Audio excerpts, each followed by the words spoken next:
Right, Matt, UFC 247 2-minute predictions here with Fight Night Picks on YouTube. And our second fight on the prelims, we have Domingo Pilarte taking on Journey Newson. And both of these guys really looking to kickstart their UFC tenures because in their debuts, both unsuccessful. You had Journey Newson coming in, he fights Ricardo Amos. That is a tough out. That's one of the tougher guys in the division to take on, especially in your debut. And for Domingo Pilarte, he came in and took on Felipe Colares. He was almost a 4-1 favorite in that fight, losing by split decision. Did not look all that great. Before that, he came into the UFC with a win on Contender Series in 2018, and he was an almost 3-1 underdog and got a finish in that fight.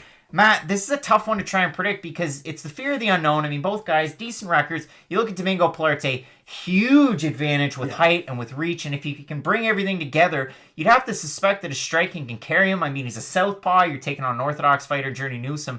With Journey Newson, though, he's a guy that trains out of Impact Jiu-Jitsu. He's training in Portland, Oregon. He's a California guy. Domingo Pilarte from Houston, Texas. How do you see this one going down? What do you expect for these two guys? And are you overly surprised that this is early on a pay-per-view card? I mean, I know you have kind of a hometown guy in Pilarte, but what's your take on this fight?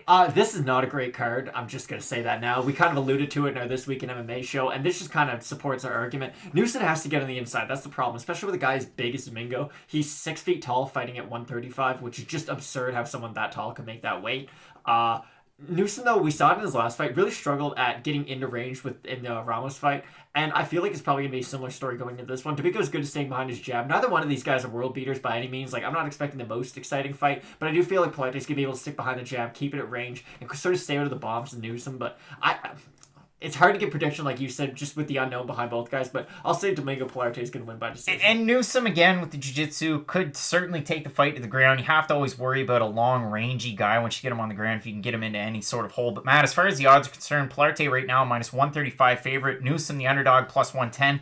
Over on Tapology at 531 votes. 56% going with the underdog in Newsom. 72% of them saying a decision. How do you see this one? It's going to be a decision, but for Pilarte. And again, I don't think this is fight of the night by any means. Definitely not going to be performance of the night. But I understand that you want to have local guys on this card. But this is a pay-per-view with John Jones at the top of it. And usually they try to stack those cards. And it's a pretty disappointing card. So I'll say Pilarte, but definitely an underwhelming start. I'm going to be taking Domingo Pilarte as well. But I'm really looking forward to this card. I mean, there are some very good fights here. You're not going to want to miss the rest of our UFC 247 predictions over there. Be sure to follow along. Tune into the playlist. You're not going to want to miss those picks. And as always, Matt, let's get into it.